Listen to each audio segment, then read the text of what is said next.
پانی ہے گاڑی میں؟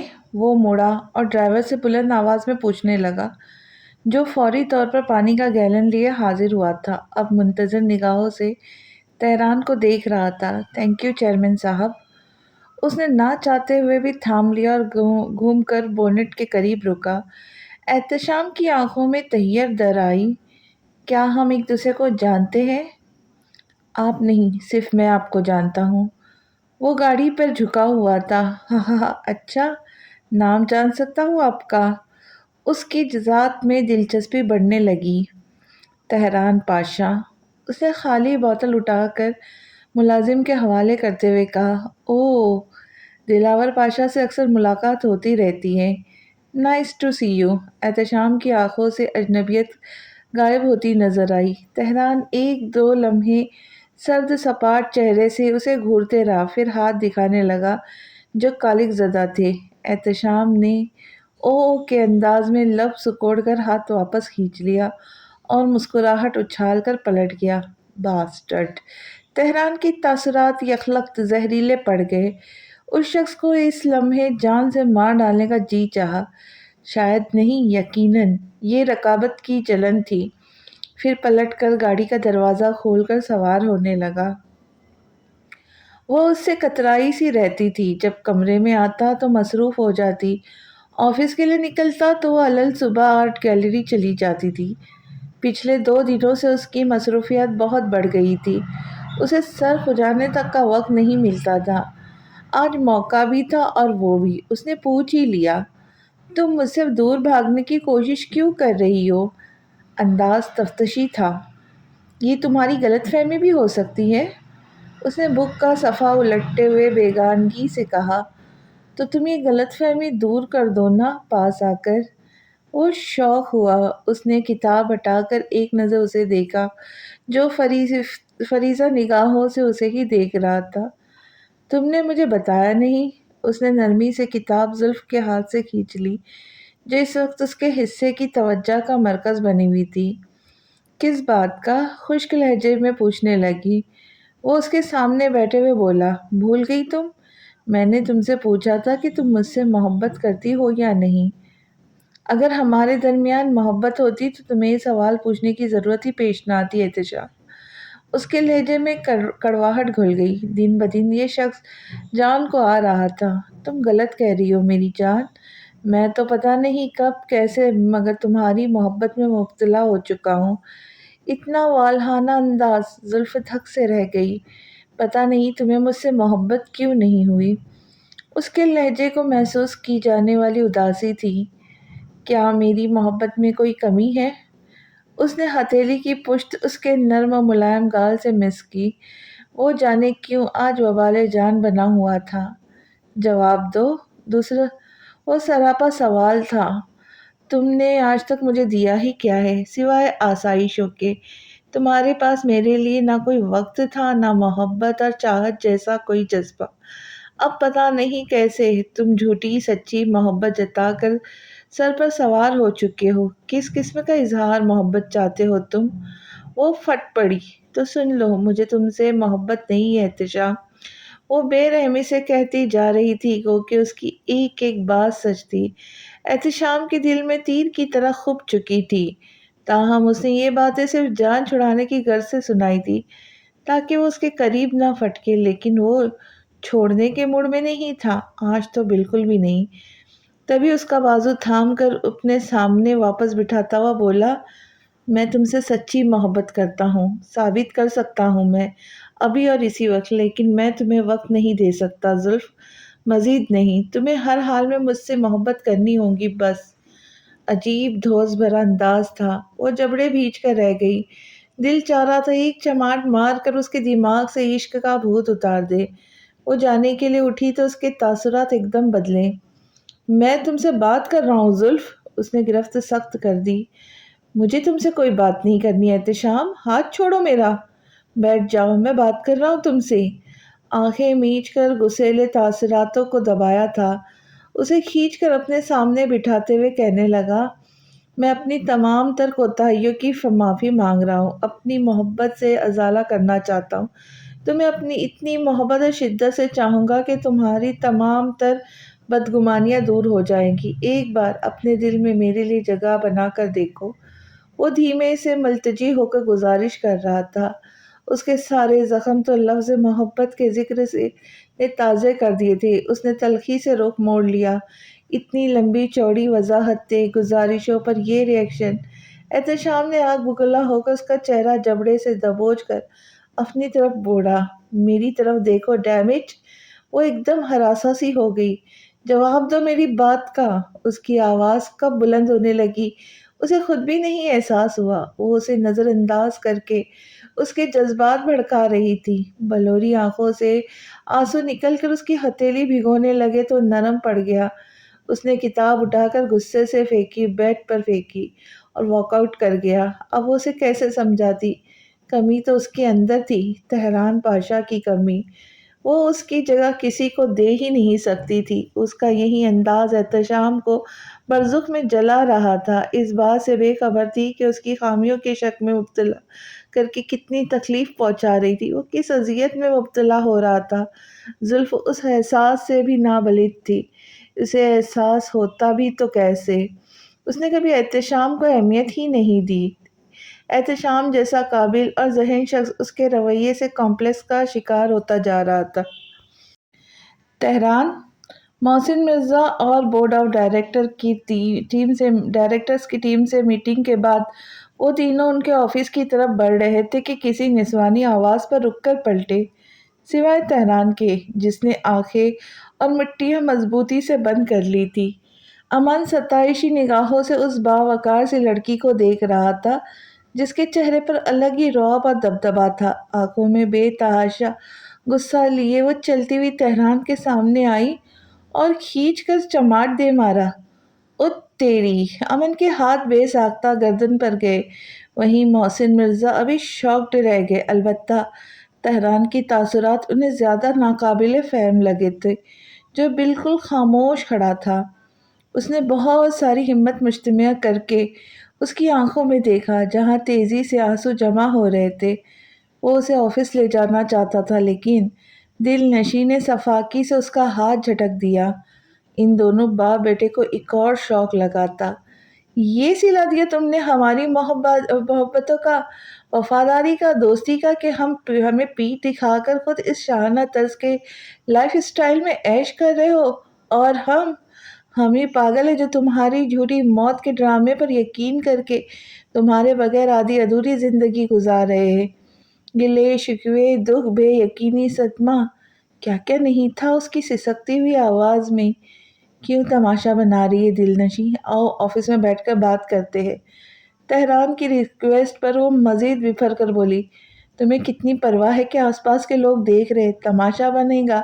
میرا بھی تماشا بنا تھا بھری عدالت میں جب میں پاگلوں کی طرح تمہیں بچانے کی کوشش کر رہی تھی، لیکن تم نے میری ایک نہیں سنی تہران پاشا۔ تم نے اس جاہل بیوقوف لڑکی کی خاطر سب برباد کر دیا، میرا اسٹیٹس، میرا کیریئر، میری عزت، شجاع کی محنت، اس کا یقین اور ہمارے منصوبے، سب کچھ مٹی میں ملا دیا تم نے تہران پاشا۔ اس کی آنکھوں کے کونے بھیگنے لگے۔ بلا شبہ وہ زیادتی کا مرتکب ہوا تھا۔ دلنشیں، اس نے کچھ کہنا چاہا۔ نام مت لو میرا۔ اس نفرت سے بات کاٹی اور تیزی سے نفی میں سر ہلانے لگی۔ ختم، آج سے سب کچھ ہمارے بیچ، دوستی، وفاداری، محبت، سب ختم۔ ختم، آج سے سب کچھ ہمارے بیچ، دوستی، وفاداری، محبت، سب ختم ہو گیا اور میں مر گئی تمہارے لیے۔ بہت سے آنسوؤں کے بیچ کہہ کے وہ تہران پاشا کو بہت پیچھے چھوڑ گئی۔ بہت دیر گزرنے کے بعد وہ یوں ہی گمسم سا بیٹھا تھا۔ سامنے پانی سے بھرا گلاس جو کا توں پڑا تھا۔ محسن مرزا اس کے مقابل جبکہ امن مرزا ٹانگوں کو قینچی کی طرح موڑے کھڑا تھا۔ وہ لڑکی حق بجانب تھی۔ تم نے اپنے دوستوں کو دھوکہ دے کر بہت بڑی زیادتی کی ہے جبکہ وہ اس مشکل وقت میں بھی تمہارا ہی ساتھ دے رہے تھے جب تمہاری محبت نے زمانے بھر میں تمہیں رسوا کر دیا تھا۔ اور تم نے کیا کیا تہران؟ محسن مرزا کو افسوس ہونے لگا۔ وہ خاموش رہا، کوئی جواب نہیں دیا۔ محسن مرزا اٹھے، اس کے شانے پر تسلی بھری تھپکی دی۔ ڈسٹرب ہونے کی ضرورت نہیں ہے، میرا مشورہ مانو اور جا کر جو بھی بدگمانیاں ہیں بات چیت کر کے دور کر لو۔ اس نے آمدگی سے سر ہلایا۔ امن نے بھی اس کی حالت کے پیش نظر اکیلا چھوڑنا ہی مناسب سمجھا۔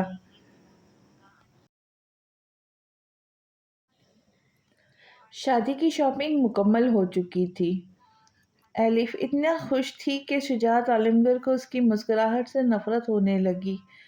اس وقت وہ دونوں جویلری خریدنے آئے تھے اور ایلف کو کوئی ڈیزائن پسند نہیں آ رہا تھا۔ میں آپ کی ملاقات ہماری ڈیزائنر سے کروا دیتا ہوں مس پاشا، آپ اپنی پسند کے مطابق نیا ڈیزائن بنوا لیجئے۔ بالآخر سیلز مین یہی بولا۔ I think that's a great idea, ہے نا شجا؟ اس نے شجا کا کندھا ہلایا۔ وہ چابی والے کھلونے کی طرح مسکرایا، گویا رضامندی دے دی۔ ٹھیک ہے، آپ ڈیزائنر کو بلا دیں، ایلف سیلز مین سے کہہ رہی تھی۔ اس نے زیرک نگاہوں سے پہلے کاؤنٹر پر پھیلی ہیرے کی انگوٹی کو دیکھا، پھر ایک نظر اس کے بیگ پر ڈالی جو وہیں پڑا تھا۔ مجھے بہت یونیک اور سمپل سا ڈیزائن چاہیے، ایسا جو آج تک کسی نے نہ پہنا ہو۔ اس کے لہجے میں نوّت برقرار تھی۔ ڈیزائنر مسکرا کر سر خم دیتی اس کی ڈیمانڈ سن رہی تھی اور ٹیبلٹ پر نوٹ کرتی جا رہی تھی۔ مجھے جویلری پیس اس ہفتے کے آخر میں چاہیے، ہر حال میں، کیونکہ میری شادی ہے۔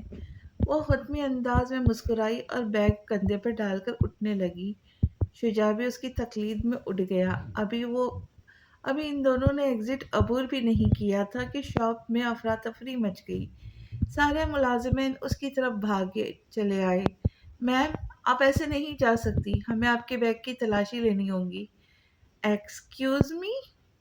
وہ بوکھلا سی گئی انہیں دیکھ کر، جبکہ شجاع مطمئن سا جیبوں میں ہاتھ ڈالے کھڑا تھا۔ ہمیں آپ کے بیگ کی تلاشی لینی ہوگی میڈم، ہمارا ایک جویلری پیس مسنگ ہے۔ ہاؤ ڈیر یو! تم جانتے ہو میں کون ہوں؟ میں ایلف دلاور پاشا۔ تم مجھے چور کہہ رہے ہو؟ اپنی اوقات بھول گئے ہو کیا؟ وہ چلانے لگی۔ میڈم، ہو سکتا ہے غلطی سے آ گیا ہو، ہمارا مطلب آپ کو چور کہنا نہیں تھا۔ مینیجر نے گھبرا کر صفائی دی۔ Just shut up you bastard! اس نے بیگ اتار کر اس شخص کے منہ پر دے مارا۔ میں ابھی اور اسی وقت ساری ڈیلز کینسل کرتی ہوں اور مام سے بھی کہتی ہوں تم لوگ اس لائق ہی نہیں ہو، جاہل گوار۔ وہ تن فن کرتی شاپ سے نکل گئی۔ مینیجر لب بھیج کر رہ گیا۔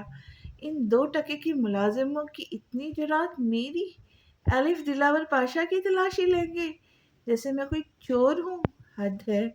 وہ پارکنگ میں غصے سے مارچ پاسٹ کرتی خود سے بڑبڑا رہی تھی۔ شجاع کے سامنے اس کی تذلیل ہوئی تھی، وہ کیا سوچتا ہوگا؟ اس کا خون کھولنے لگا۔ اٹس اوکے ایلف، میں ڈیزائنر سے بات کر کے اسے دلاور ہاؤس بھیج دوں گا، تم اپنی مرضی کی ڈیزائن بنوا لینا۔ اور وہ اسے کندھے پر ہاتھ رکھ کر ہمدردی جتا رہا تھا۔ ایلف لب بھیج کے رہ گئی۔ چلو میں تمہیں گھر ڈراپ کر دوں۔ ڈسگسٹنگ!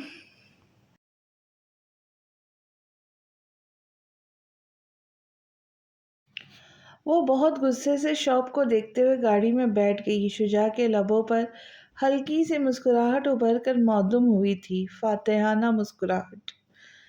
وہ کب سے اس کے دروازے کے باہر کھڑا بیل بجا رہا تھا۔ معز درانی صبح آفس چلے گئے تھے۔ تہران سے مل کر واپس آنے کے بعد وہ اتنی ڈسٹرب تھی کہ آفس بھی نہ جا سکی۔ اب وہ اسے اگنور کرنے کی کوشش کر رہی تھی لیکن کر نہیں پا رہی تھی۔ بالآخر دروازہ کھول دیا۔ اندر آ سکتا ہوں؟ کیا انداز تھا! اسے آگ لگ گئی۔ دروازہ کھولنے کا مطلب یہی ہے، اب آنا ہے تو آؤ ورنہ جاؤ یہاں سے۔ وہ لب بھیج کر آگے بڑھا اور اندر آ گیا۔ کیوں آئے ہو تم یہاں؟ سینے پہ ہاتھ باندھے خشک لہجے میں پوچھا۔ نہیں آ سکتا کیا؟ اتنی ناراض ہو مجھے کہ گھر آنے پر بھی اعتراض ہے؟ اس کا پرخلوص انداز اپنائیت اور چاہ سے بھرپور تھا۔ نیلگوں آنکھیں اسے ہی دیکھ رہی تھی۔ دلنشیں کو لگا کہ وہ زیادہ دیر تک ناراضگی قائم نہیں رکھ سکیں گی۔ تم نے سب ختم کر دیا تہران، سب کچھ۔ میرے دل میں اب تمہاری اور تمہاری دوستی کی معافی کی کوئی جگہ نہیں ہے۔ تم جھوٹ بول رہی ہو۔ وہ اتنے یقین سے مسکرایا کہ دلنشیں اسے دیکھ کے رہ گئی۔